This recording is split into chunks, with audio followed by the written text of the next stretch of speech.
Got out, got in. Hey y'all, it's Desiree. I'm Daryl. And we're from Got Out, Got In. And today we are going to be talking about our experience with healthcare in Mexico. I will start with what we were able to do, and Desiree kind of will take this one because she did a lot of it. The work we did ahead of time to get ready to move here and prepare.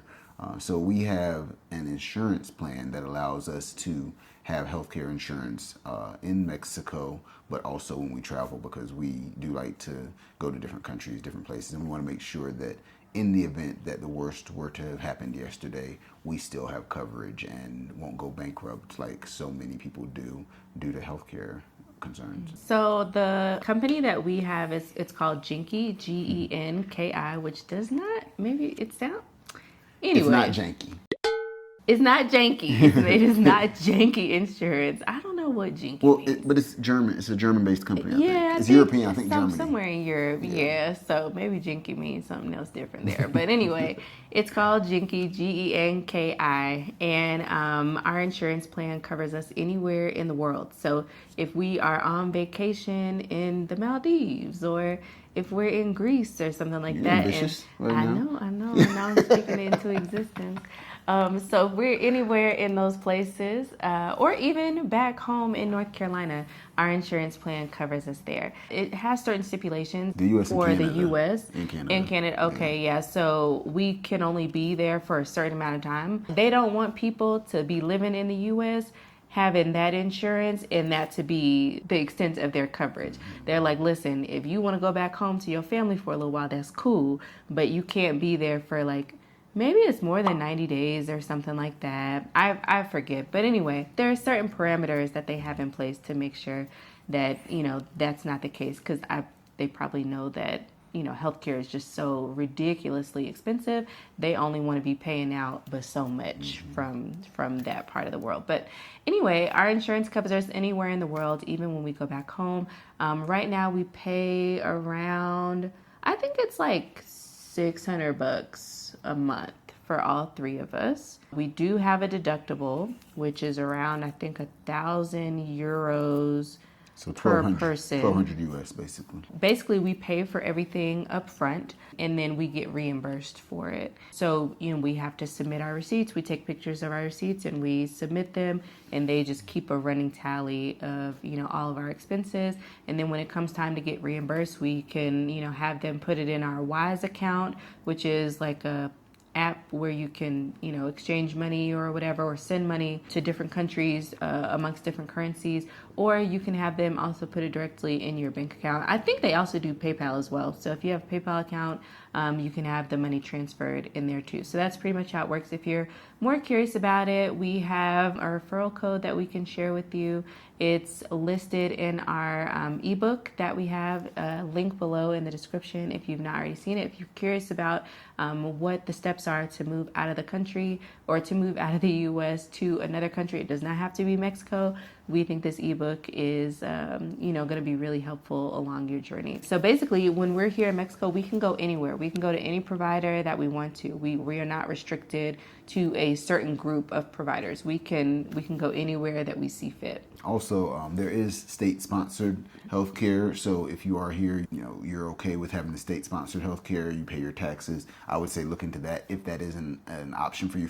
If you're not traveling a lot out of the country, that might work for you. But for us, we decided to have something a little extra, just because it allows us the freedom to select whatever doctor we want, whatever dentist we want. Also, the wonderful thing about that is the healthcare provider we have is not only doctor, right? In the U.S. you have eye care, you have health care, you have dental care. It's like, isn't this the same body? Like, isn't it all one physical space? So that's wonderful that we don't have to kind of pay for all three different kinds of health care. We can actually get Everything is in the same pot. Dentist, optometrist, everything on the same body. Regular care, whatever, Yeah. Everything is in the same thing. So we love that. It's been really convenient. So far so good with this insurance. We've had it for the past year and change and haven't really had any issues with it. They always give us our money back on time. There are some tweaks that I wish that they would make to the system that you go in to, tell about your visits or whatever. But that's neither here nor there. At the end of the day, they doing what they're supposed to do. So it is what it is. So First doctor visit. I don't remember how long it was after, maybe 2 or 3 months after we got here. Avery he just wasn't feeling well. He was like, you could tell he was extremely uncomfortable. Thankfully, we live in a neighborhood that has one of the best hospitals in the country down the street. And so we were able to get him to the hospital really quickly, went to the ER, they took care of him. It was maybe 3 hours that we were there total. The cost before insurance was $250 US. Now, we don't talk about money too much on here because everything is relative depending on where you live, but I just want to give you all a perspective of what we paid for an hour visit in the US. His first ER visit, it was like midnight one night, and he woke up feeling terrible. And after insurance, we paid like $750. And so the cost of health care, like I said, while everything is relative, you should not be going bankrupt because you get sick, because your child gets sick. And that's not happening here, even for the everyday person, because of state-sponsored health insurance, everybody can go and see a doctor if they need to. And so I think that's something to take into consideration. Like, yes, there are different hospitals, different specialists that you can see if you have resources in different ways. But the fact is, you're not going to lose your home because you got sick. That felt good that we could take him to the doctor. He could get seen for a few hours to get taken care of, get everything he needed, and we didn't have to be like, dang, well, do we have to move some money from this account to that account? Because we could go ahead and take care of it and then have our insurance handle their part as well. So that was really, really important for us. And it opened my eyes to the fact that if everyone's health care is state-sponsored, or if everybody can go see a doctor, think about how much better a society can work. If people aren't sitting here thinking, dang, if I get sick today and go to the doctor, I got to choose between getting food tomorrow. It was a really good feeling to know that my neighbors, no matter what side of the railroad tracks they live on, are able to go and see somebody and get the help they need so that their body doesn't fail them. How we have found doctors, it's been a few ways. Jinky has an app that you can download, and you can go up there and search for whatever kind of doctor you need. It has their photos up there. It has reviews if you want to look at those. It also, of course, has locations. So if you're looking for something that's like, within walking distance, you can narrow it down by that. And it also, of course, has the doctor specialties.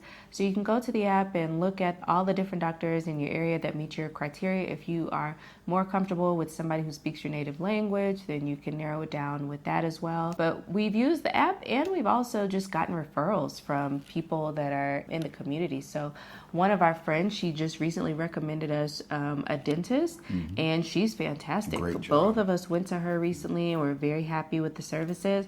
It's so funny because when you go, a lot of the buildings in Mexico City are very deceiving. And so from the outside, it looked a little sketchy. And even when I went inside the building, it looked sketchy. But then as soon as she opened the doors to her office, it was like a different world out there.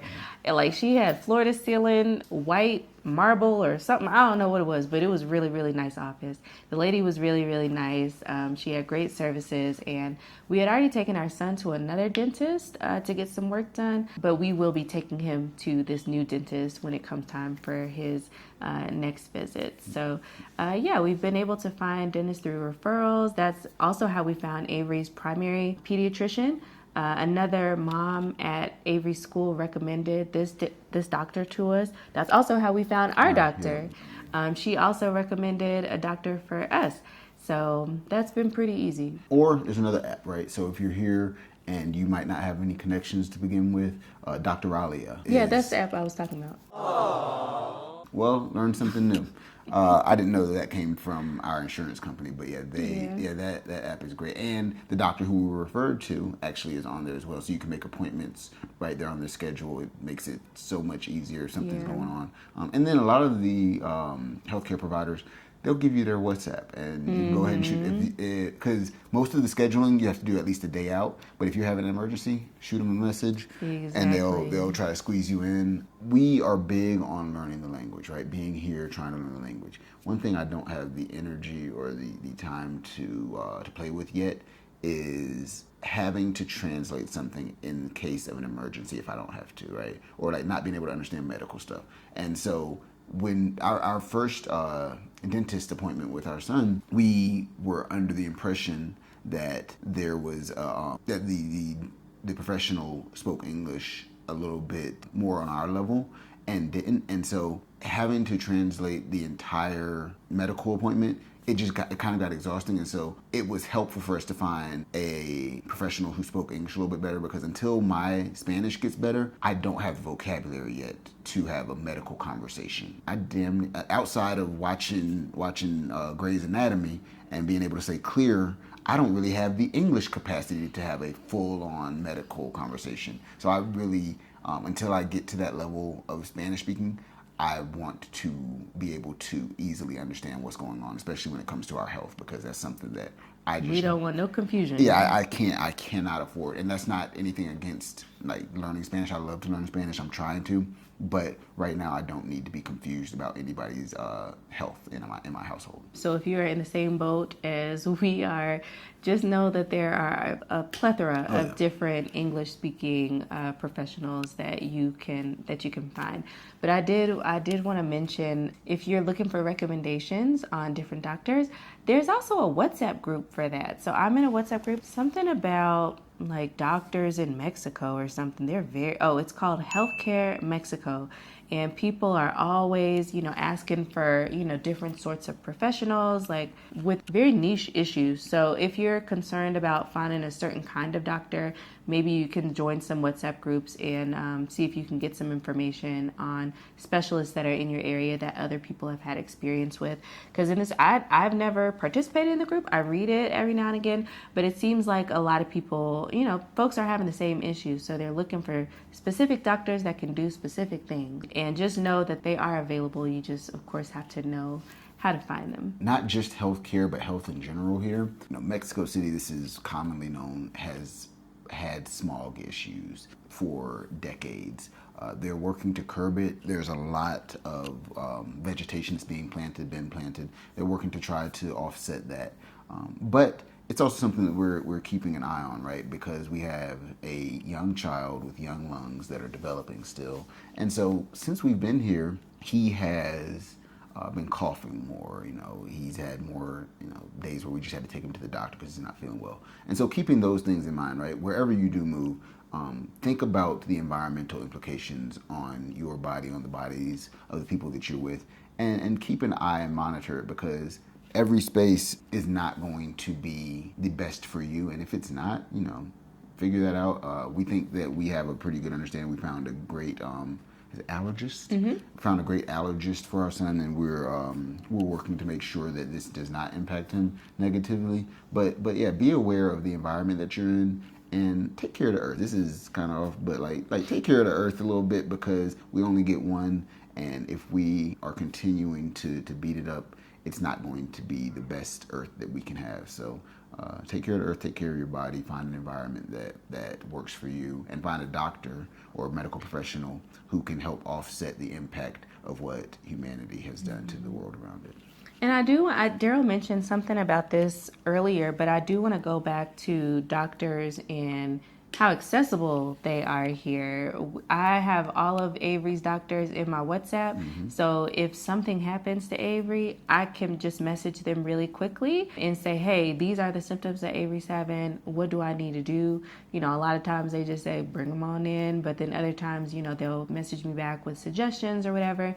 And not to say that doctors are inaccessible in the United States, but it seems like a lot of times I remember when I would have to get in touch with Avery's doctor in the U.S., a lot of times it was a nurse that I was contacting. It wasn't the doctor directly. So if I sent a message through my chart, more than likely it was going to be a nurse that was going to respond to me. And not to say that nurses don't know anything. I know they are very intelligent, very smart, and a lot of times they almost doctors themselves. But it's really nice being able to talk to the same person consistently. So yeah, I can send all of our doctors a message. Our doctor, our dentist, Avery's pediatrician, his allergist, whoever, I can just send them a quick message, and a lot of times they get back with me very, very quickly. So we love that. For me, one of the things that has been hardest for me to kind of get with the program on is everything not being in one space. So back, when we lived in the U.S., I referenced my chart a moment ago.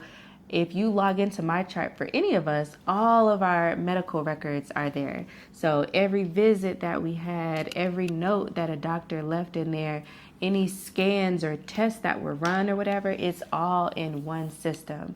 Here in Mexico, none of the doctors are talking to each other, and the doctors cannot see notes from other doctors that you've seen. So for example, Avery's primary care doctor and his allergist, they are in the same office. They know each other, but they cannot see each other's notes about Avery. So it's almost like one hand is not talking to the other in that way. Whereas in the United States, if Avery was seeing multiple doctors about something, the primary care doctor could go in and see notes from Avery's allergist about, recent prescriptions that have been prescribed or recent tests that were run on him, so that they would have access to that same information.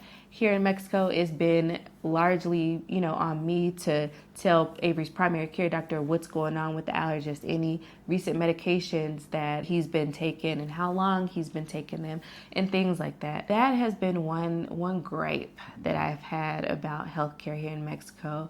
Everything is not centralized in the same way that it is in the United States, or at least in our experience, how it was. Yeah, and I think the other thing with which, spoiled with MyChart, is so many medical providers use it like that. When we were living in Charlotte and then moved to the Triangle, well, it's still using MyChart. And so across the board, that is a very commonly used platform. Even though Dr. Alia is used across, as far as I know, Mexico City at least, like she said, we have to bring the records with us. And it's a lot of hard copy records, right? We're not getting digital files. This is your prescription. Here. It's not being sent to the pharmacy. You take it to the pharmacy. Ooh, that's the other thing. The pharmacies. So when you get a prescription, you just get a handwritten prescription, and you can go back and get refills on a lot of stuff, unless there are some things where they have to take the prescription. So if it's a more potent pharmaceutical drug that you're taking, they'll take the prescription from you. But if it's just like something easy to get, something regular over the counter, an inhaler or something, you can go back each time, get it refilled without the process that it takes in the U.S. where you have 3 refills and then that's it. That's helpful, I think, sometimes. Yeah, it's not as strict here. Yeah. It's a little more fluid. Yeah, there are drugs that they are very strict about, but then there are some things that are like, this isn't going to hurt anybody, so he can get this inhaler refill without having to come back in and see the doctor each time. All right, well, if y'all have any more questions about healthcare here in Mexico, or our experience with healthcare here in Mexico, please drop your comments below. And if you've had experience with healthcare abroad, let us know what your experience has been like. We're curious, no matter where you live, even if it's not in Mexico. We're curious about how your experience abroad has been and the differences between healthcare where you are and in the United States or wherever you're from. So anyway, we will see you at the next video. Thank you so much for watching. Please like and subscribe, and we will see you next time. Bye. Peace.